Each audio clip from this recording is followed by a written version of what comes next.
आप सबके बहुत सारे कमेंट आ रहे थे कि हम अमेजॉन इंडिया पर सेल करते हैं लेकिन हमारे फीडबैक नहीं आते हैं। हमारे आइटम भी अच्छे हैं, हमको बहुत सारे कस्टमर रिव्यूज भी मिल जाते हैं, मीन्स प्रोडक्ट रिव्यूज मिल जाते हैं, बट सेलर फीडबैक नहीं आ रहा है। तो हम सेलर फीडबैक को कैसे बढ़ाएं? कि आप सबको मालूम है कि जो सेलर का फीडबैक होता है वही डिसाइड करता है कि इस सेलर की रेटिंग क्या है, ये सेलर किस लेवल का है। तो अगर आपको एक अच्छा फीडबैक मिलता है, मींस सेलर फीडबैक मिलता है, तो उससे जो आपका अकाउंट है उसको बूस्ट मिल सकता है और आपकी जो बाकी लिस्टिंग्स हैं उनको भी प्रमोट किया जा सकता है। तो सेलर फीडबैक अमेजॉन के लिए एक बहुत क्रिटिकल फैक्टर है जो कि आपके लिए काफ़ी इंपॉर्टेंस रखता है। आप में से बहुत सारे लोग कमेंट कर रहे थे कि कैसे इसको बढ़ाया जाए, क्या तरीका है। तो फिलहाल मैं आपको बता दूं कि इसके लिए बहुत सारे सॉफ्टवेयर मार्केट में अवेलेबल है। उसमें मैंने एक सॉफ्टवेयर के बारे में बहुत डिटेल वीडियो बना के आपको बताया था कि कैसे हम अपने फीडबैक एंड प्रोडक्ट रिव्यूज को बढ़ा सकते हैं। उस सॉफ्टवेयर का या वेबसाइट का नाम है सेजमेलर। ऑलरेडी इसकी वीडियो आ चुकी है, आपको आई बटन पे मिल जाएगी। अब यहाँ पे बात करते हैं कि जो आप कह रहे थे कि क्या हम कस्टमर्स को कोई कूपन देके या कैशबैक देके या कुछ पैसे उनको देके अगर हम सेलर फीडबैक या रिव्यूज कराते हैं तो उससे कोई नुकसान तो नहीं होगा।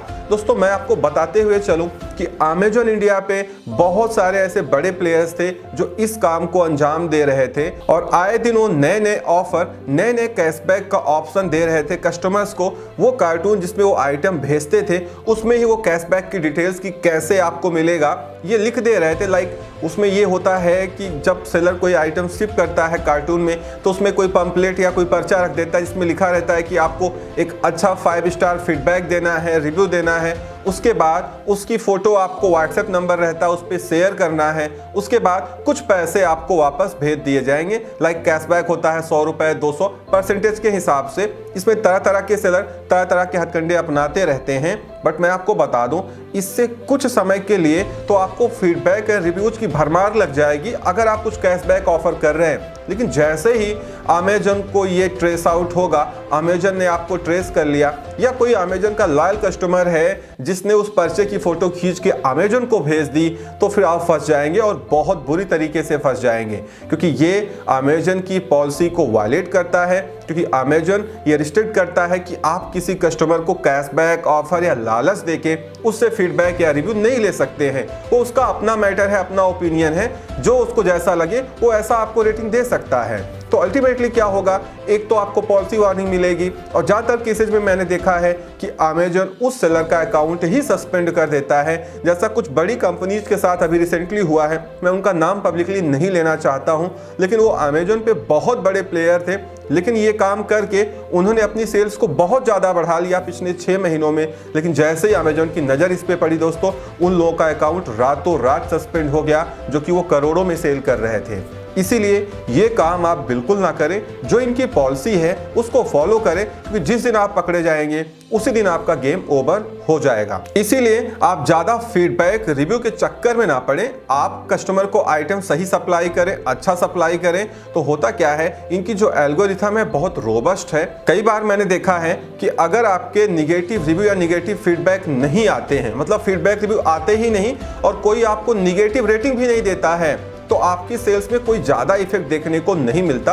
अल्टीमेटली आपकी सेल्स बढ़ती हुई चली जाती है। लेकिन अगर कोई निगेटिव फीडबैक या निगेटिव प्रोडक्ट रिव्यू आपको लगातार दे रहा है किस आइटम पे, तो फिर उस आइटम को सप्रेस किया जा सकता है। तो आपको ध्यान रखना है कि कोई निगेटिव फीडबैक या निगेटिव प्रोडक्ट रिव्यू ना आने पाए, या अगर आ रहा है तो उसके पीछे का रीजन क्या है उसको आप समझने की कोशिश करें। उस कस्टमर को आप ईमेल कर सकते हैं, मैसेज कर सकते हैं, जो अमेजन ने डिजाइन किया है, बायर सेलर मैसेज का जो ऑप्शन उन्होंने दिया है, वहां से जाके आप उनसे चैट कर सकते हैं और उनकी प्रॉब्लम को रिजॉल्व करके आप उस निगेटिव रेटिंग को हटवा सकते हैं। ये अलाउ है। लेकिन कोई लालच देके आप किसी कस्टमर से फीडबैक लेके आ रहे हैं, ये बिल्कुल अलाउ नहीं है। बात करें थर्ड पार्टी सॉफ्टवेयर की, तो ये अमेजन अथराइज्ड सॉफ्टवेयर है, अमेजन ने इसको अप्रूव किया है। तो कहीं ना कहीं अमेजन ये चाहता है कि इससे ये कुछ रेवेन्यू जनरेट कर पाए, क्योंकि उसमें कुछ आपको पे भी करना पड़ता है। तो इसीलिए उसमें कोई प्रॉब्लम नहीं है दोस्तों। इनका लाइसेंस जो है वो अमेजन अथराइज होता है, तो कहीं कोई प्रॉब्लम नहीं आने वाली है।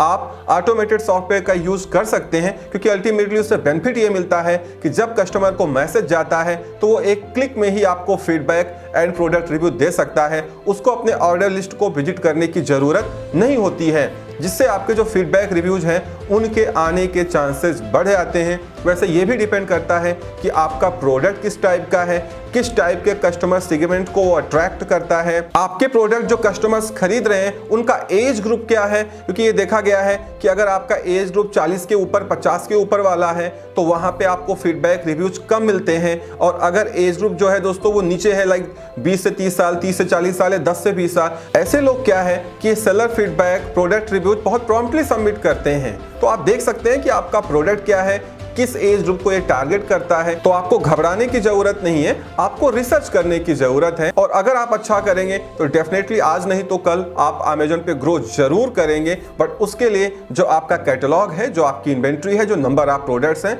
ये बहुत मायने रखता है। तो इस वीडियो में इतना ही। उम्मीद करता हूँ वीडियो पसंद आई होगी, तो लाइक एंड शेयर करिएगा। चैनल पे नए हैं तो चैनल को सब्सक्राइब जरूर कर लें, क्योंकि आपको यहाँ पे इस तरीके की वीडियोज मिलती रहती हैं।